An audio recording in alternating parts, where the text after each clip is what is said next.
저는 대학을 졸업하고 23살부터 교회에서 섬기기 시작했습니다. 지금 생각해봐도 너무나도 이른 나이였어요. 그것도 신학 공부도 안 하고 성경도 잘 모르는데요. 교회 성도님들이 제가 젊다는 이유 하나로만 교회에서 설교를 시켰고 신학 공부도 하지 않은 저를 전도사님이라고 불러주기 시작했습니다. 그래서 설교 한 편을 준비하려면 한 주 내내 열심히 준비해야 했습니다. 신방 가면 교회 집사님들이 알아서 다 했습니다. 그래서 교회가 무엇인지, 어떻게 목회를 해야 되는지 전혀 알지 못했습니다. 그래도 열심히 하려고 했는지 하나님께서 긍휼히 여겨주셔서 저희 교회에 많은 훌륭한 목사님들이 방문하게 되었습니다. 한국에서도 오셨고 미국에서도 오셨고, 저는 그 방문한 목사님들에게 항상 동일한 한 가지 질문을 했습니다. 목사님, 교회를 어떻게 하면 됩니까? 목사님, 목회를 어떻게 해야 됩니까? 항상 이 질문을 했습니다. 지금도 그 중에 한 목사님이 주셨던 좋은 조언을 잊지 못하고 마음에 꼭 간직하고 있습니다. 목사님이 주셨던 첫 번째 조언의 말씀은 교회에 문턱을 만들지 마세요. 교회에 문턱을 만들지 마세요. 그래서 교회는 남녀로서 불구하고 배운 자나 배우지 못한 자나, 가진 자나 없는 자나, 높은 자리에 있는 자나 낮은 자리에 있는 자나, 민족을 초월하여 그 누구도 와서 편하게 신앙생활을 하며 하나가 될 수 있는 그런 교회가 되어야 한다는 것이었습니다.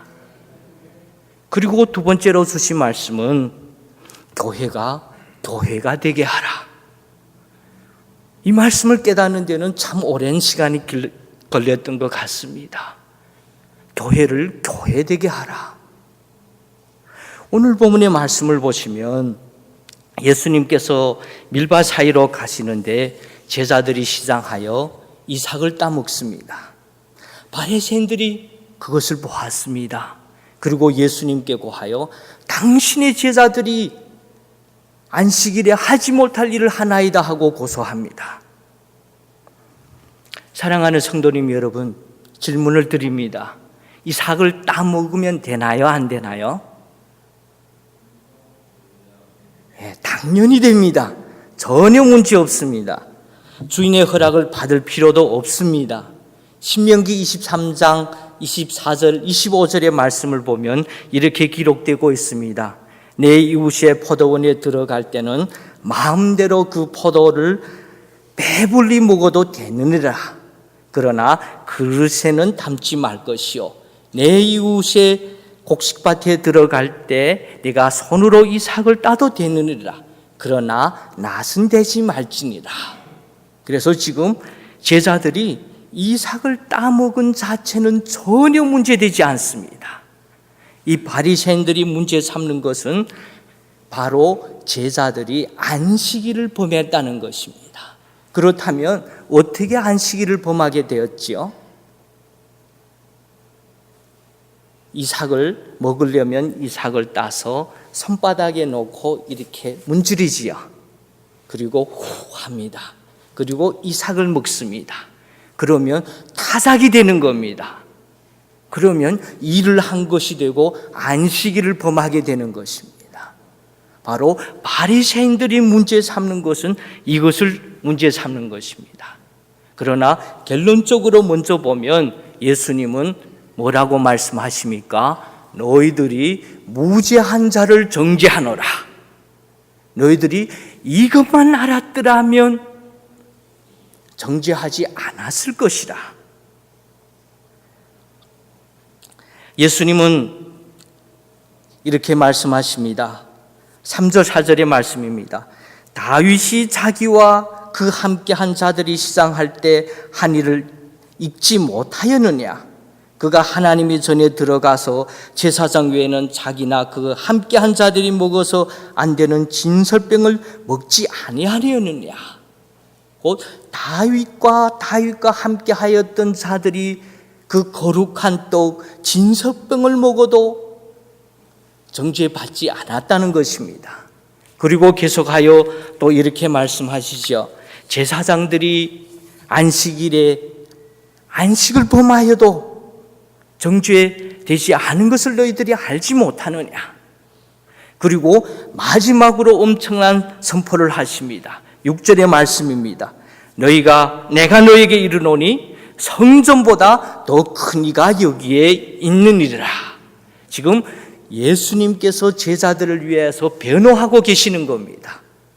그들의 무죄를 지금 변호하고 있는 것입니다. 왜서 무죄하느냐? 다윗과 그와 함께한 자들이 그 거룩한 떡을 먹어도 정죄받지 아니하였다고 합니다. 그리고 제사장들이 안식일을 범해도 정죄받지 않았다고 말합니다.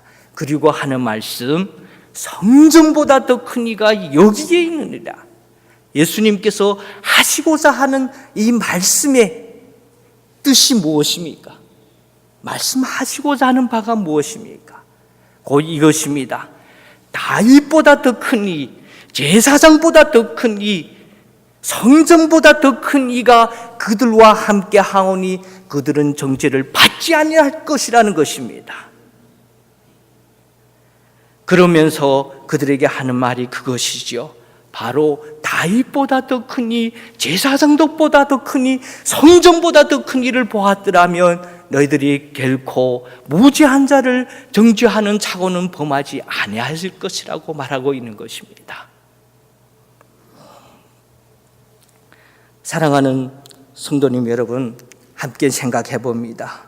성경에 능하고 소위 종교적 지도자였던 바리새인들이 왜 성전보다 큰 일을 보지 못했을까요? 왜 다윗보다 제사장보다 더 큰 일을 보지 못했을까요?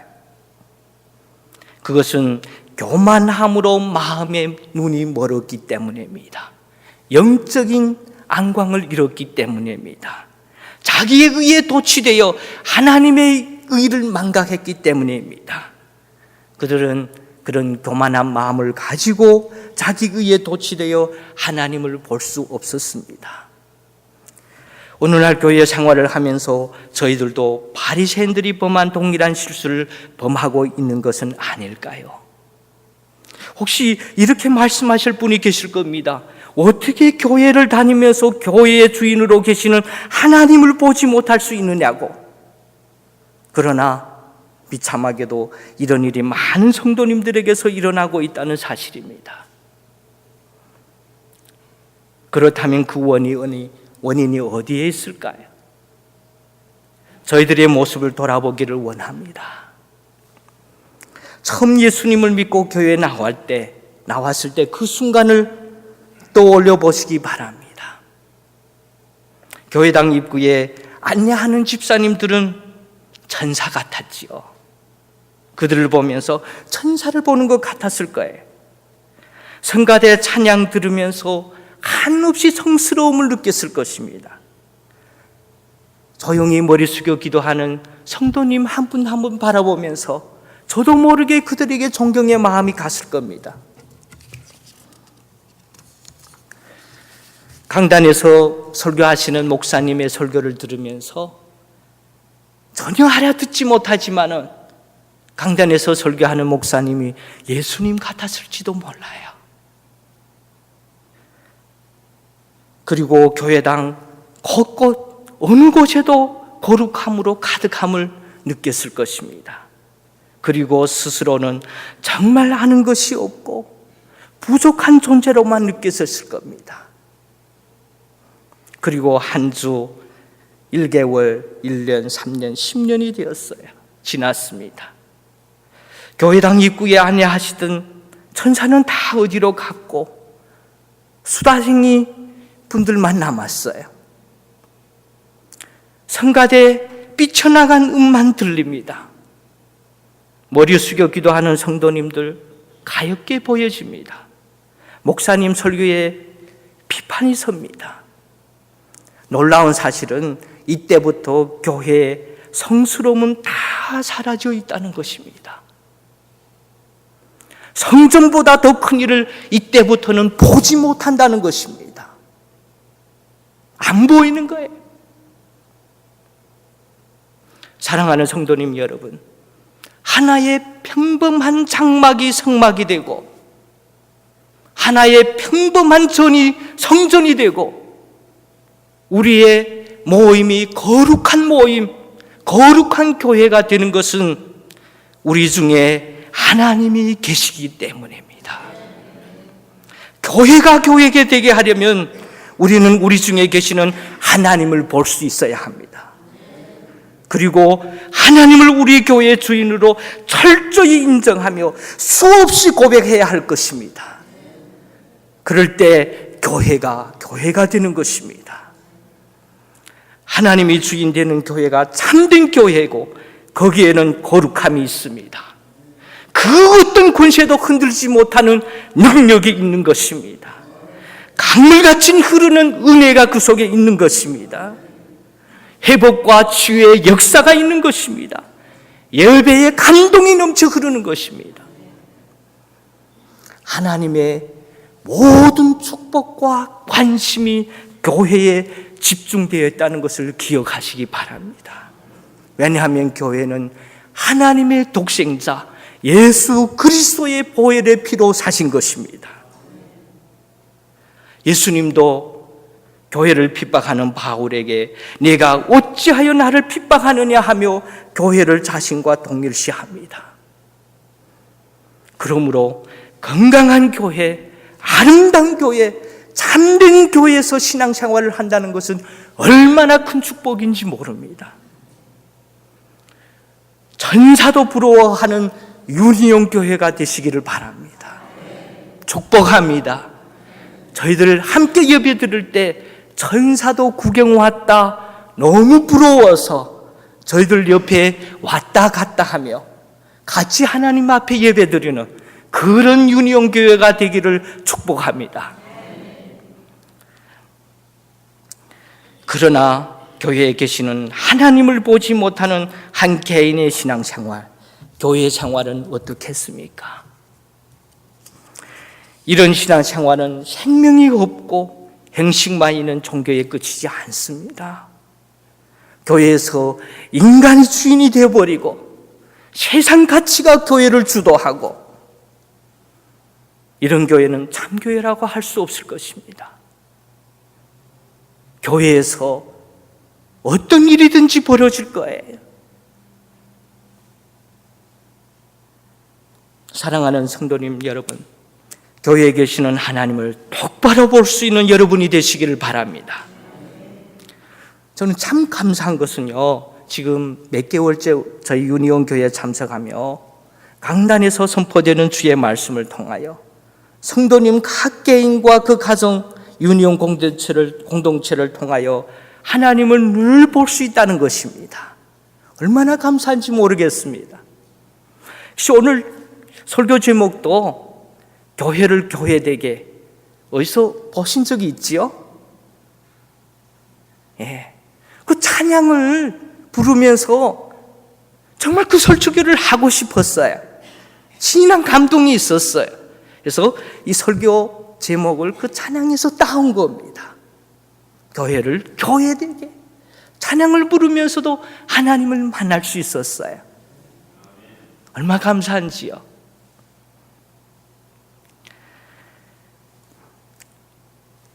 목사가 내가 목회한다고 하면 크게 착각하는 겁니다. 그래서 그 누군가 난 몰라 내 거라고 많이 들어보셨지요? 예. 내 거라고 난 몰라. 이렇게 철저히 교회의 주인이 하나님을심을 고백하면서 하나님께 교회를 맡게 합니다. 목회도 하나님이 하시는 겁니다. 하나님 목회하시면 너무 쉽게 하세요.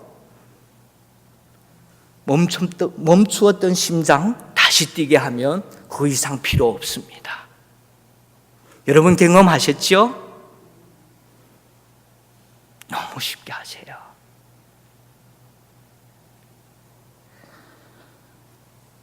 낙심하고 실망하던 자도 그분의 세미한 음성, 내가 너를 사랑한단다, 내가 너와 함께하노라, 그 부드러운 음성 듣기만 해도 회복과 치유의 역사가 임합니다. 제가 섬기던 북경 삼자교회에서 섬길 때 있었던 일입니다.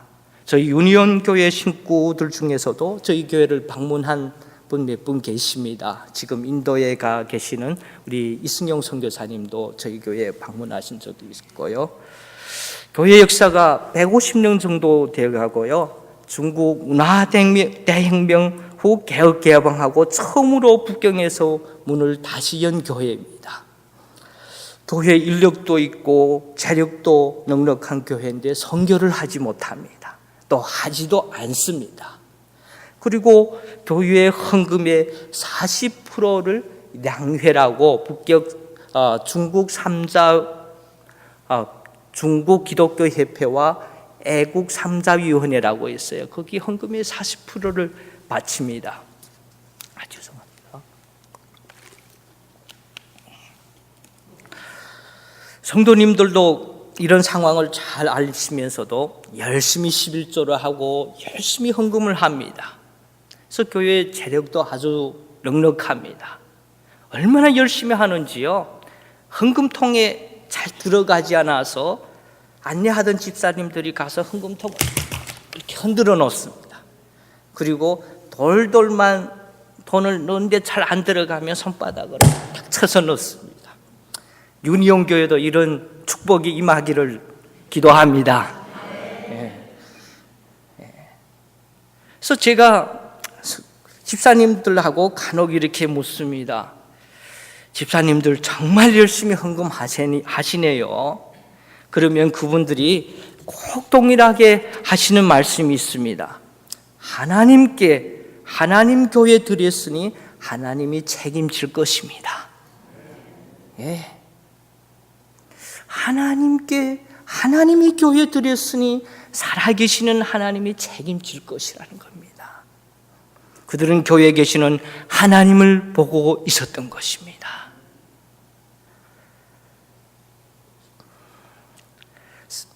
다시 한번 정말 저희 유니온 교회에 계시는 하나님을 볼 수 있는 여러분이 되시기를 간절히 축원드립니다. 그리고 우리는 아무 생각 없이 교회를 제 집 드날듯이 다녀서는 안 될 것입니다. 교회에 들어올 때는 다시 한번 적어도 마음을 체크하셔야 될 것입니다. 교회를 함부로 대해서도 안 될 것입니다. 더욱이 그 누구도 교회에서 주인 행세를 해서는 안 될 것입니다. 심지어 교회에 대해서 너무 걱정해서도 안 될 것입니다. 우리가 해야 할 가장 중요한 일은 교회 가운데 계시는 하나님을 보시고 그분을 교회의 주인으로 고백하며 인정하며 교회가 교회되게 하는 것입니다. 다른 한 가지 바리새인들이 알지 못했던 것은 하나님이 주신 율법은 지키면서 안식일은 지키면서도 하나님이 원하는 뜻이 무엇인지를 알지 못했다는 것입니다. 7절의 말씀을 보시면 이렇게 기록하고 있습니다. 나는 자비를 원하고 제사를 원하지 아니하노라 하신 뜻을 너희가 알았더라면 무지한 자를 정죄하지 아니하였으리라. 하나님이 원하시는 것은 제사가 아니라 자비라고 말씀하십니다. 이 바리새인들은 하나님의 율법을 지키면서 하나님이 정하신 안식일을 지키면서도 그 속에 담긴 하나님의 마음과 뜻은 헤아리지 못했습니다. 율법을 잘못 이해하면 딱딱한 법, 규례로만 이해될 수 있습니다. 그러나 하나하나의 율법은 하나님의 뜻과 마음이 담겨 있고, 즉 하나님의 백성을 향한 하나님의 뜻이 담겨져 있는 것입니다. 레위기 19장 9절에서 10절의 말씀을 보면 이런 말씀이 기록되어 있습니다.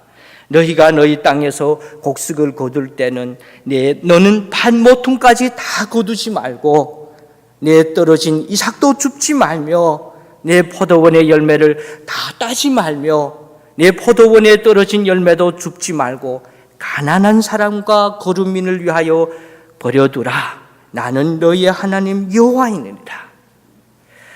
하나님은 가난한 자와 약한 자를 긍휼히 여기는 마음을 가지라고 하는 겁니다. 얼마나 상시하시고 세밀하신 하나님인지 그 가난한 자들을, 거류민들을 생각해서 다 따지 말고 이삭도 주지 말고 그들을 위해서 남겨놓으라는 것입니다. 자비의 마음을 가지라는 것입니다. 그렇다면 우리가 잘 아는 눈에는 눈으로, 이에는 이로, 이 율법은 자칫 잘못하면 잘못 이해할 수 있는 그런 말씀입니다. 그러나 하나님께서 이렇게 정한 것은 과도한 보복을 막음으로 가해자까지 보호하기 위한 하나님의 뜻이 있는 것입니다. 자비가 있는 거예요. 예를 들면 제가 악해서 다른 사람의 눈을 하나 뽑았습니다. 그러면 그 사람이 와서 제 눈 하나만 뽑아갈까요? 2개 뽑아가고 목까지 따갈지 모릅니다. 하나님은 그것까지 헤아려서 그만큼 보복해라는 겁니다. 자비가 있는 겁니다. 그 속에도. 그래서 한 율법사가 예수님 앞에 나와서 선생님, 율법 중에서 어느 계명이 크나이까? 예수께서 이르시되 내 마음을 다하고 목숨을 다하고 뜻을 다하여 너희 주 너희 하나님을 사랑하라 하셨으니 이것이 크고 첫째 되는 계명이요 둘째도 내 이웃을 내 몸같이 사랑하라 하고 말씀하시고 두 계명이 온 율법과 선지자의 강령이니라. 곧 사랑이 율법의 핵심이라는 것입니다. 그러기에 시장하여 바리새인들은 이 하나님의 뜻을 알지 못했습니다. 하나님의 마음을 헤아리지 못했던 거예요. 그러기에 시장하여 이삭을 따먹는 제자들을 긍휼히 여기기 전에, 자비를 가지기 전에 정죄에 급급했던 것입니다. 우리에게도 적용해 봅니다.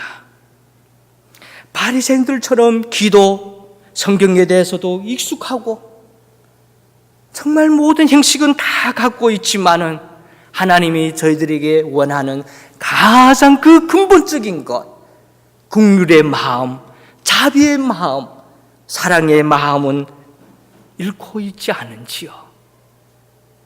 신앙의 가장 무서운 것은 형식만 남고 본질은 사라지는 것입니다.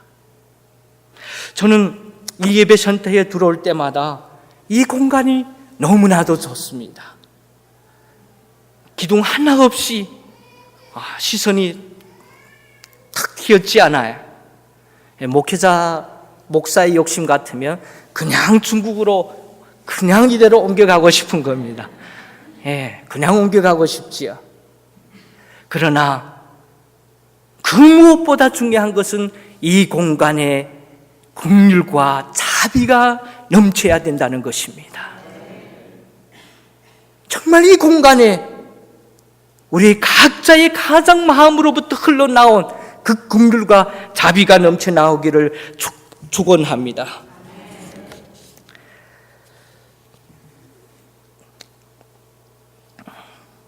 그래서 목회하면서 교회에서 늘 보게 되는 모습입니다. 유니온 교회에서도 보게 되는 모습이죠. 어떤 모습인가 하면요, 연세가 많으신 장로님들과 권사님들이 젊은 청년들에게 먼저 다가가서 먼저 인사를 한다는 겁니다. 그러면서도 장로님들과 권사님들이 청년들에게 버릇없다고 야단치지 않습니다. 뭘 말하는 겁니까? 자비가 흐르고 있다는 것입니다. 그래서 세상에서 볼 수 없는 모습이 교회에서는 볼 수 있는 거예요. 왜서요? 자비가 흐르고 있기 때문입니다. 그리고 교회도 조직이 필요합니다. 직분이 필요합니다. 그렇게 보면 어떻게 보면 중심이 형성되고 주변이 형성됩니다. 마치 이 세상처럼 말이에요. 그래서 주류가 있고 부주류가 형성됩니다. 근데 세상에는 이것을 막을 길이 없습니다. 그래서 세상에는 항상 이 말지너리티, 이 밴두리가 생기게 되는 겁니다. 그러나 교회에서 이것을 없애는 방법은 자비가 중심에서 흘러서 밴두리까지 가는 겁니다. 이런 공동체가 진짜 공동체예요. 그래서 목회자와 성도들 사이에 이런 관계가 이루어져야 됩니다. 그래서 저는 바울이 너무 부러워요. 항상 부럽습니다. 위대한 신학자고 위대한 목회자뿐 아니라 그는 성도들을 향한 사랑의 마음을 가졌고 또한 성도들로부터 톡톡한 사랑을 받고 있다는 것입니다. 그는 빌립보 교회의 성도님들 통해서 이렇게 말합니다. 만일 너의 믿음의 재물과 섬김 위에 내가 나를 전제로 들지라도 나는 기뻐하고 너희 무리와 함께 기뻐하리라. 그런가 하면 바울은 갈라디아 교인들에게 이렇게 기록하고 있습니다. 내가 너희에게 증언하노니 너희가 할 수만 있었더라며 너희의 눈이라도 빼어 내게 주었으리라. 목회자와 성도들 사이에도 이런 끈끈한 자비와 긍휼과 사랑의 관계가 있어야 된다는 것입니다. 그래서 교회에는 이런 자비와 긍휼이 충만하여 교회에 충만할 뿐 아니라 또한 이 세상으로 뻗어나가야 됩니다. 그래서 제가 LA에서 좀 살았지 않아요. 이제는 몇 년. 그래서 교회들 보면서 부흥하는 교회, 조선족이 꼭 있습니다. 아세요? 예, 저도 여기 왔지 않아요. 예, 많은 걸 설명해 주지요. 예, 조선족이 한인교회 공동체에 깊숙이 들어갈 수 있다. 많은 걸 설명해 주는 겁니다. 정말 많은 걸 설명해 주는 거예요. 거기에는 자비가 있는 거예요. 거기에는 긍휼이 있는 거예요. 하나님이 기뻐하시는 교회입니다. 그래서 어떤 자도 와서 편함을 느끼며 하나가 될 수 있는 교회가 참 교회입니다. 정말 하나님이 온전히 주인이 되고 그곳에 하나님의 원하는 그 뜻, 자비와 긍휼이 넘쳐 흐르는 교회가 참 교회가 아니겠습니까? 저와 여러분이 모든 유니온 교회 성도님들 정말 교회를 교회가 되게 하는 밑거름이 되시기를 예수님의 이름으로 축원합니다. 기도하겠습니다.